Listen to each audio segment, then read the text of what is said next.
So, in my last message, we explored individualism, the movement of individualism that is in our society today. We noted that individualism is a philosophy that views people first as individual units rather than members of a group. It emphasizes the importance of independence and autonomy. And emerging from the idea of individualism is the idea of expressive individualism. It focuses on the idea that the whole point of a person's existence is to be authentic. That for individuals to be authentic, they must align their life with their deepest desires. And for societies to be authentic, they must support and even applaud this behavior. And some of the phrases we may be familiar with that talk about this, that reflect this philosophy, are be true to yourself, follow your heart, find yourself. And expressive individualism has outcomes in our society, such as the rise of victimhood, a prioritization of individual rights over responsibilities, over duty and care for others. In the message, we took a look at what society would be like as time moves on, as we move towards the return of Jesus Christ. 2 Timothy 3, 1-4, and I will read from the New Life Version. And for those who are guests, when I'm not reading from the New King James, I put the scripture on the screen. And it states, "You must understand that in the last days there will come times of much trouble. People will love themselves and money. They will have pride and tell of all the things they have done. They will speak against God. Children and young people will not obey their parents. People will not be thankful. They will not be holy. They will tell lies about others. They will not love each other. No one can get along with them. They will tell lies about others. They will not be able to keep from doing the things that they should not do. They will be wild and want to beat and hurt those who are good. They will not stay true to their friends. They will act without thinking. They will think too much of themselves. They will love fun instead of loving God." And in the message, we compared individualism with individuality. Individuality refers to the characteristics that makes each and every person unique, and it refers only to one person. In the biblical context, we understand that we are all, young and old, uniquely made. Our relationship with God is personal, yet we're part of a community, a greater community, a body, where we grow together in grace and knowledge and helping each other along the way with the gifts and the talents we've all been blessed with. As I conclude the brief summary of the previous message, I want to review a piece that I brought up in the message from Trevin Wax entitled Expressive Individualism. What is it? Where he quotes the Australian church leader Mark Sayers of noting 7 different beliefs of an expressive individualistic society. The point I would like us to consider, and the point of this message we're going to, is point number 4. And with number 4 is as follows. The primary social ethic is tolerance of everyone's self-defined quest for individual freedom and self-expression. Any deviation from this ethic of tolerance is dangerous and must not be tolerated. Therefore, social justice is less about economic or class inequality and more about the issues of equality relating to individual identity, self-expression, and personal autonomy. Today, I would like in this message to expand upon this 4th point that Mark Sayers brings up, that within expressive individualism, tolerance is not to be tolerated. Now, tolerance is an interesting word. The definition in our society, it has changed.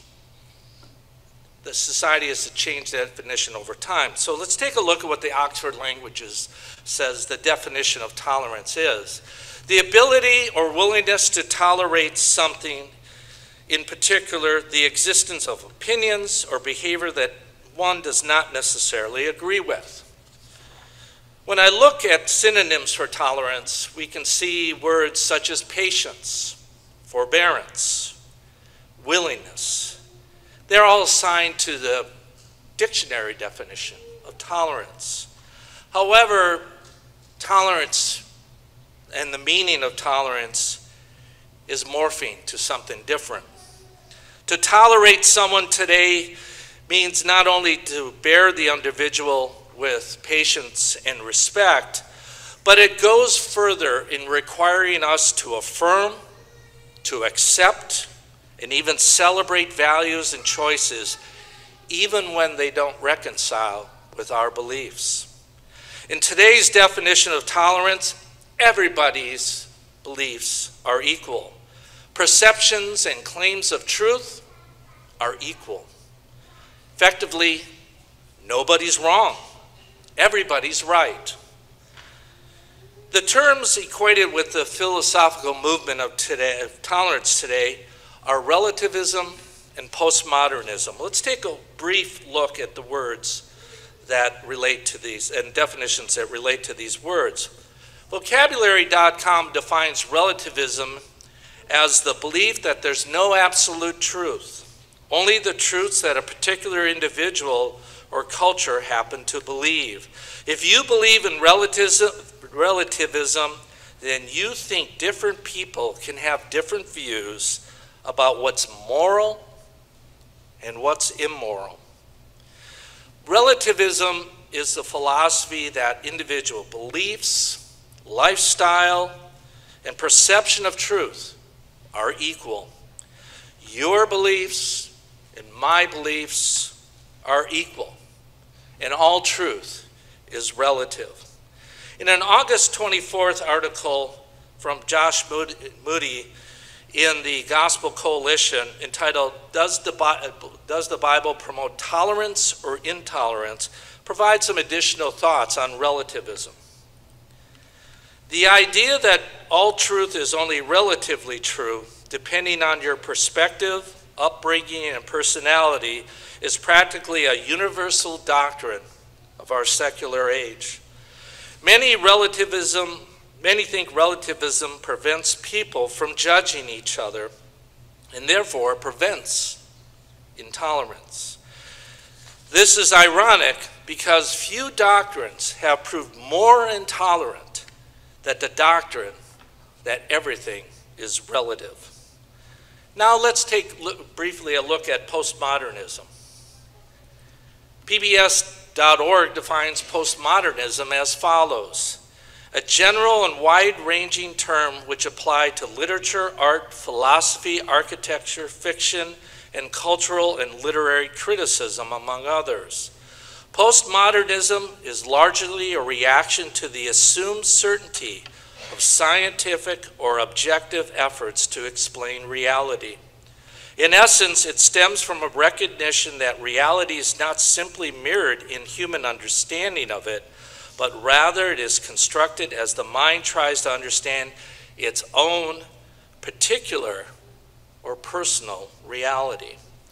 For this reason, postmodernism is highly skeptical of explanations which claim to be valid for all groups, cultures, traditions, or races, and instead focuses on the relative truths of each person. Postmodern society basically states there is no real truth.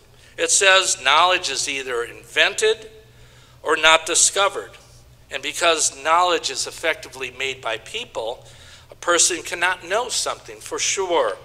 That all ideas and facts are believed rather than known. Relativism, postmodernism, as we reviewed in my last message, Expressive Individualism, is the background of what's happening in today's society.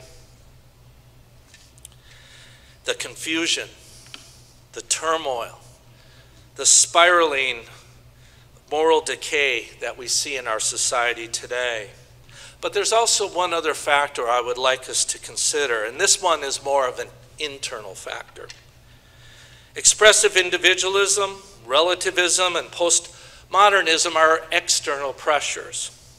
But there's an internal pressure we must be aware of as we face attacks on values, and that is spiritual arrogance. It's not uncommon today for people to boast in their ability to tolerate sin. People are effectively proud of the way that they may accept things and participate in things that the Bible warns of. In a way, a person who is spiritually arrogant believes they know better. They are more enlightened. And the church in Corinth had the same attitude. Let's go to 1 Corinthians 5, verse 1. 1 Corinthians 5, verse 1. And I'll read from the ESV if you'd like to follow along. 1 Corinthians 5, verse 1.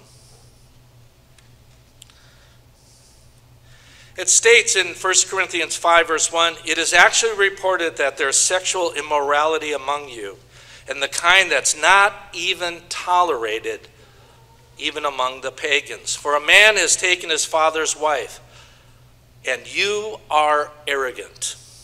Ought you not rather mourn? Let him who has done this be removed from you." Ancient Corinth had a reputation for immorality and decadence. The Christian History Institute notes that the Greeks had a name for everything, and they termed the term Korinthazestai to mean immorality, literally to live a Corinthian life. The Corinthians, in their pride, their arrogance, made themselves insensitive to sin, which was not even tolerated among the pagans of the day. And I would believe that many in society want to view themselves as tolerant. But by thinking this, they may actually accept that they can actually accept people without passing judgment on any action or lifestyle choice. But is that what the Bible says? That leads me to the title of this message. Was Jesus tolerant? What about us? Before I begin, I want to address the idea that people should tolerate anything. It's not possible. It's not even reasonable. For example, should we tolerate sepsis in an operating room? Should perjury be tolerated in a court of law? Should people be tolerated just to go through red lights when they want? Many think you would think these examples are a bit obvious, and I only bring them to make a point. Not everything is tolerated in this society. There are laws. There are rules that dictate behavior to a properly functioning society. In considering tolerance, we Christians, we of the family of God, have a standard. It's not ruled by expressive individualism, postmodernism, or relativism, but it's found in Acts 5, verse 29, where Peter was brought before the Sanhedrin. And let's start in verse 26, if we would turn there. Acts 5, verse 29. Since it's the New King James Version, I won't put it up on the screen. If we would turn there. Acts 5, verse 29.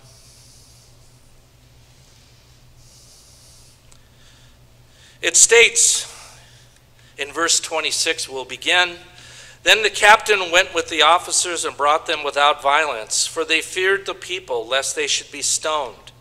And when they had brought them, they set them before the council. And the high priest asked them, saying, 'Do we not strictly command you not to teach in his name? And look, you have filled Jerusalem with your doctrine and intend to bring this man's blood on us.'" Verse 29 I will put on the screen because this is our standard. "But Peter and the other apostles answered and said, we ought to obey God rather than men. As we see in society around us, there is a conflict. Some in society are espousing thoughts, ideas, actions that are contrary to what God sets as a standard. And as time goes on, we are seeing less and less tolerance towards God's way of life by certain, sometimes vocal members of society. Christians are painted with the terms such as intolerant, bigoted, and worse.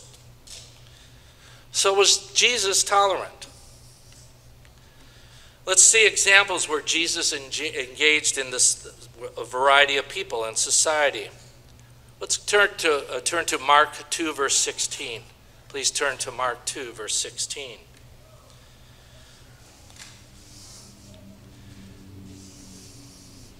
Mark 2, verse 16. And it states in Mark 2, verse 16, "And when the scribes and Pharisees saw him eating with the tax collectors and sinners, they said to his disciples, 'How is it that he eats and drinks with tax collectors and sinners?'" Jesus spent time with sinners. And maybe even more telling, sinners spent time with him. Matthew 9, verse 10. Matthew 9, verse 10. Let's turn, if we could turn there. Matthew 9, verse 10.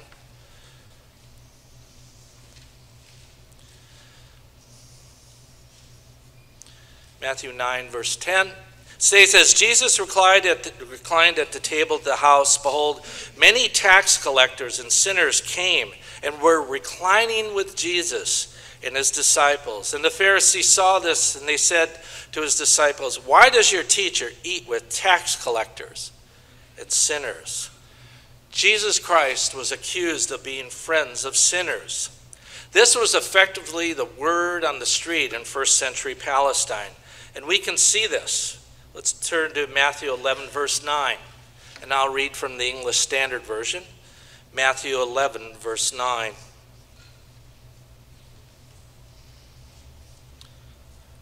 It states, "For John came neither eating nor drinking, and they say he is a demon. The Son of Man came eating and drinking, and they say, 'Look at him, a glutton and a drunkard, a friend of tax collectors and sinners.' Yet wisdom is justified by her deeds." So did Jesus effectively just hang around with tax collectors or sinners? Or was there more to the story? Let's consider where a woman was brought before Jesus because she had committed adultery. And that's John chapter 8, verse 4. If we would turn there to John chapter 8, verse 4.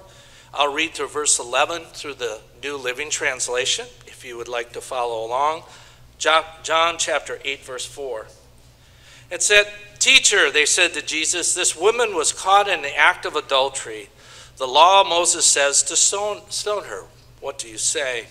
They were trying to trap him into saying something they could use against him, but Jesus stooped down and wrote in the dust with his fingers.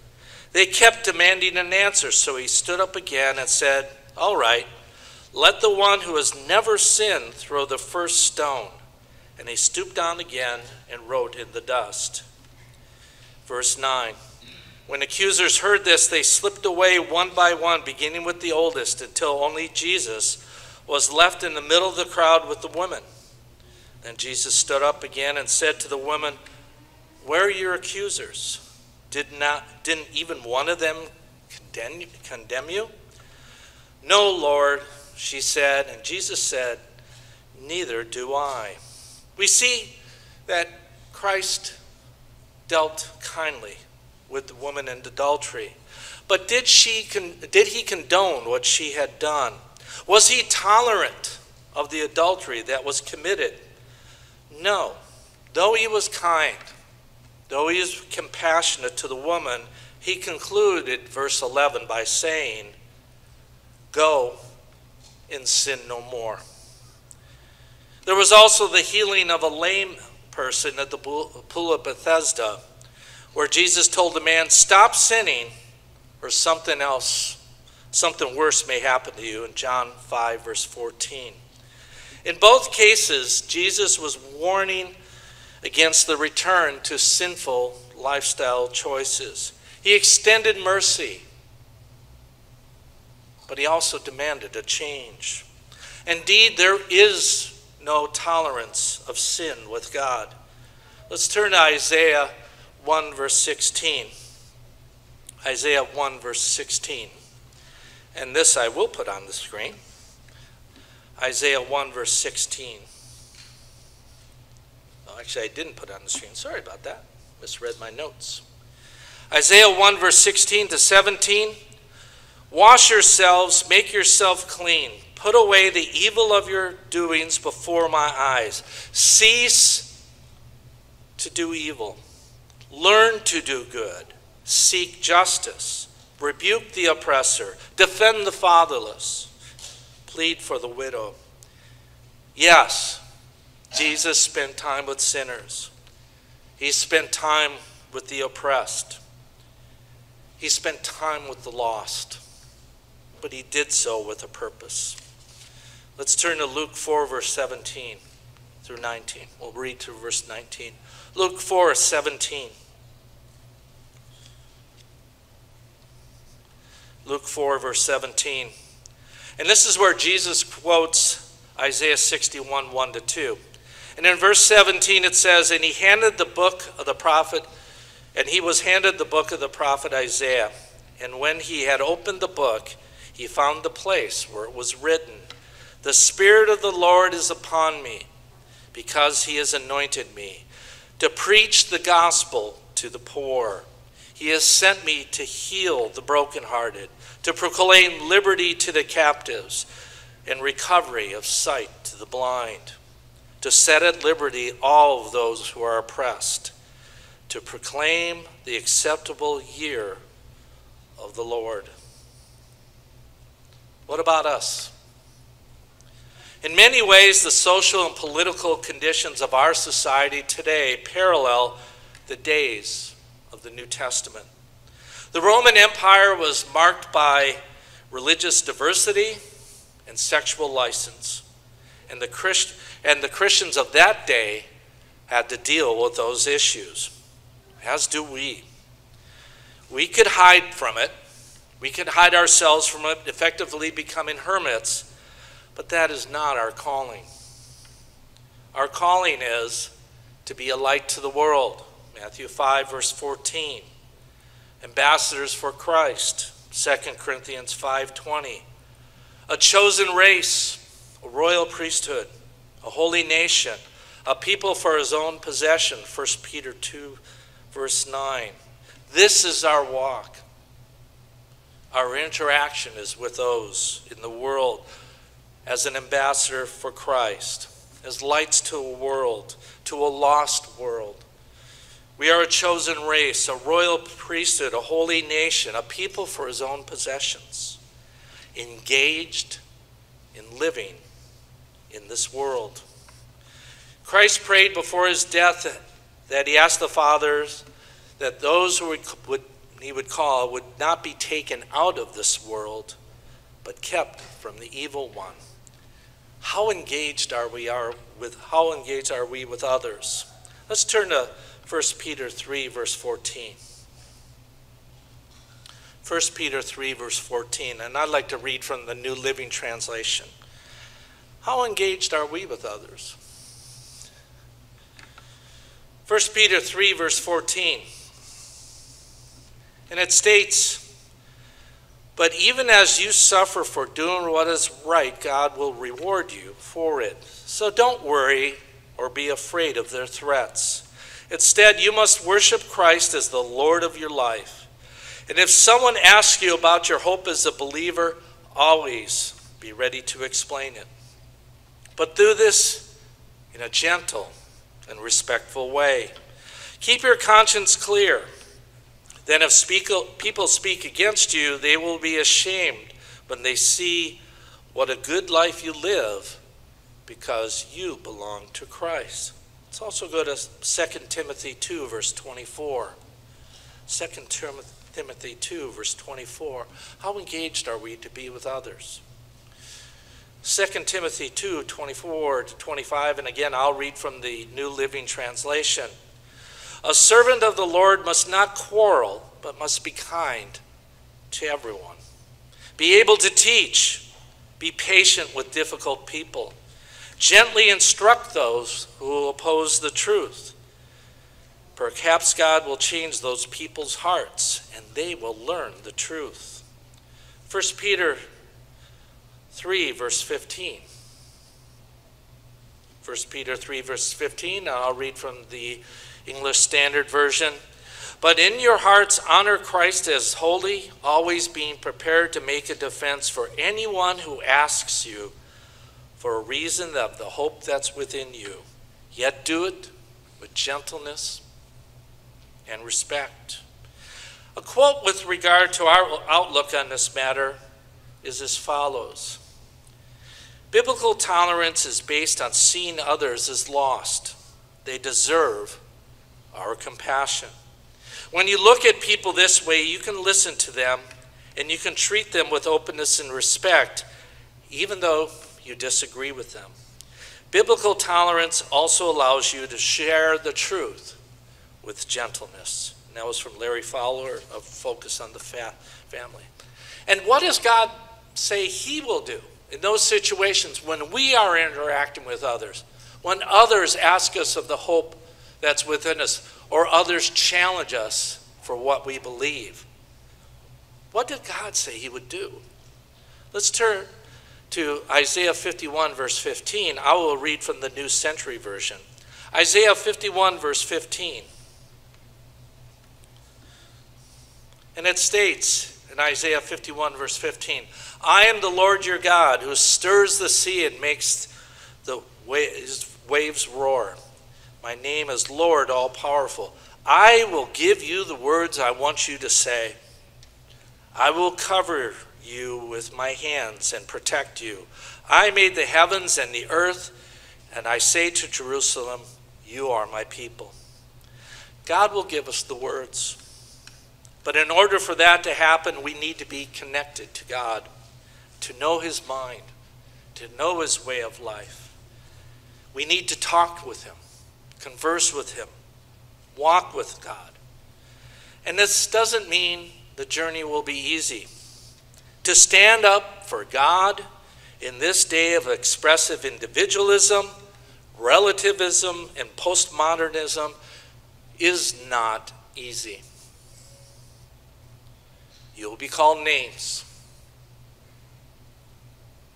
The situation we find ourselves in is analogous to the city of Thyatira, which is found in the book of Revelation. And as background, the city was founded 3 centuries before the time of Christ, and the small city became a major commercial center and economy for the area. It was situated between Pergamos and Sardis, and the residents became very wealthy, like people of other cities, and then built temples to pagan gods. Now, Thyatira was noted for the trade guilds, and it was probably the city was more organized than any other ancient city because of them. Powerful among the trade guilds at the time were the coppersmiths, and the other was the Guild of Dyers. A member of this guild seems to be Lydia of Thyatira, which is mentioned in Acts 16, verse 14.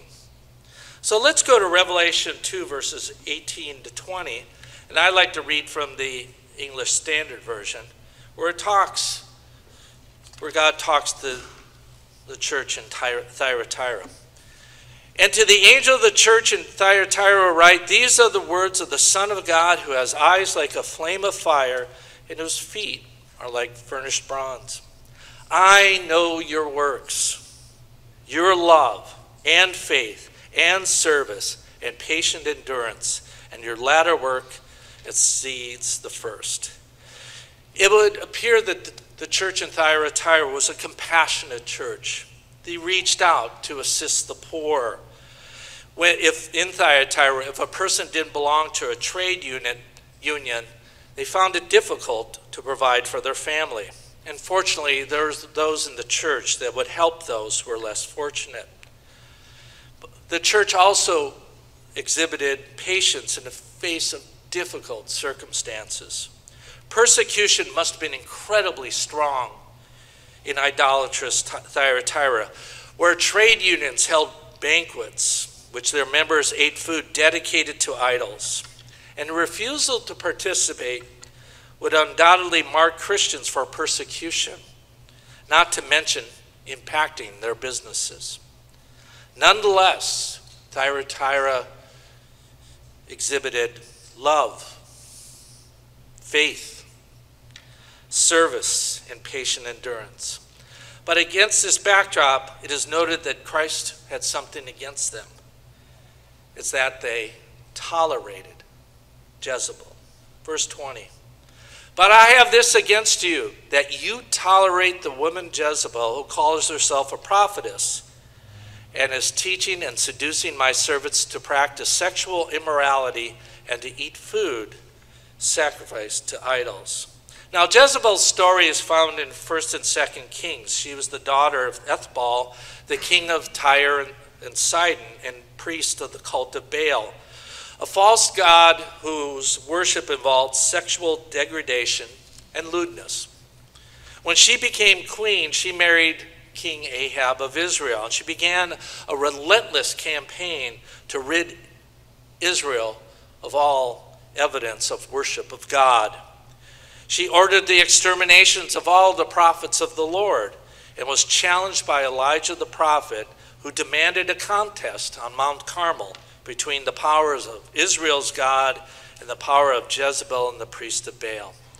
So famous was Jezebel's sexual immorality and idol worship that she's referenced in Revelation in the warning to the church at Thyatira.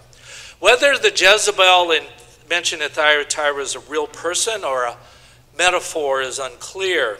What is clear is that the church tolerated her influence. Later verses show that Jezebel and all followers her would be punished by God. This leads to a question. What influences found in our society do we tolerate? Only we can answer that. But how do we avoid becoming tolerant of what's happening in society today? The loss of morality, the attack on the family unit, the hatred, the divisions, the exploitation of children, man's inhumanity to man. Of course, it's living a relationship with God, with prayer, and with study, and striving to live God's way of life every day, walking with God daily. But we also need to do more, and we need to be more painfully aware of what's going on. We're not to be indifferent to what's going on in the world around us. We're not to be arrogant. Not to be tolerant is defined by this day and age. We need to see the world for what it is, and it should emotionally impact us. Ezekiel 9. Ezekiel 9. Ezekiel 9. The English Standard Version. Then he cried in my ears with a loud voice, saying, bring near the executioner of the city, each with a destroying weapon in his hand. Verse 2. And behold, 6 men came from the direction of the upper gate, which faces north, each with his weapon for slaughter in his hand. And with them was a man clothed in linen, with a writing case at his waist. And they went in and stood beside the bronze altar. Now the glory of God of Israel had gone up from the cherub which had rested to the threshold of the house. And he called to the man clothed in linen who had the writing case at his waist. And the Lord said to him, pass through the city, through Jerusalem, and put a mark on the foreheads of the men who sigh and groan over all the abominations that are committed in it. And later it notes that those who did not have the mark should be destroyed. Chapter 9 of Ezekiel reveals some insight about God sparing a remnant during a time of destruction. It talks about punishment that's to come on to Israel and Judah in verse 9. As the northern kingdom of Israel had fallen more than a century before Ezekiel wrote, this prophecy is considered for the future Israel and Judah.